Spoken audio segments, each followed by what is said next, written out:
deuxième position, on retrouve une équipe française, la Red Bull Team, comme son nom ne l'indique pas. Elle avait déjà obtenu le titre de champion de France en 2009, l'année de sa création. Myriam Schelcher a suivi cette équipe pendant sa préparation et la compétition. 35 seconds and counting. The vehicle now completely pressurized. The battery closed. We are go. 30 seconds and counting.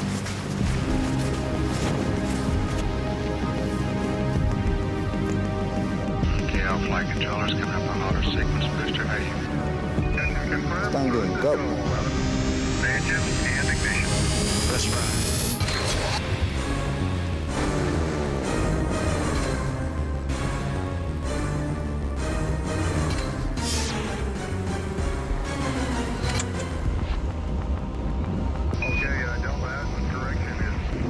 Yassou Noumata, 64 ans.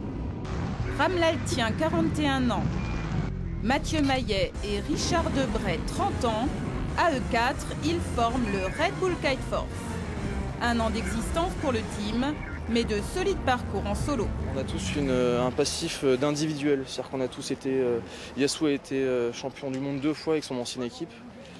Richard a été un champion en freestyle en 2005, champion du monde. Il a été champion de France et multiple champion d'Europe. Et moi, j'ai été champion de France 2 fois. Ensemble, ils sont désormais vice-champions du monde. Le fruit d'un travail acharné. Pour Berck, le Red Bull Kite Force s'est entraîné 4 mois avant la compétition. Notre équipe, c'est 1 semaine sur 2 d'entraînement, à raison des semaines de 7 jours, avec 6 heures de vol par jour et 3 heures de théorie. 3, 4, 1, 2, 3, 4. On répète le ballet, on répète les bases aussi, les formations, la façon de faire un angle, la façon de se poser, la façon de connaître son matériel aussi. C'est-à-dire que des fois on fait certains réglages, il faut avoir le temps de s'habituer aux nouveaux réglages. Donc il faut du temps pour ça et le temps il faut le prendre, quoi. Donc on s'entraîne beaucoup. À chaque fois on se filme et donc le soir en général on passe 3 heures à regarder les vidéos de la journée pour analyser les défauts, trouver des solutions pour améliorer sans cesse. 2, 3. Pour que l'alchimie fonctionne, les rôles sont bien définis. Yassou le maître compose la musique des ballets, Ramlal fabrique les cerfs-volants, Mathieu gère les équipements, Richard les réparations.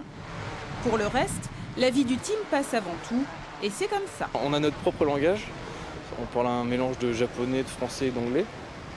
On fait des voyages ensemble, on prend l'avion ensemble, on mange ensemble, on dort ensemble, c'est une famille en fait. La suite du programme, des shows en Espagne, en Ukraine et à Miami.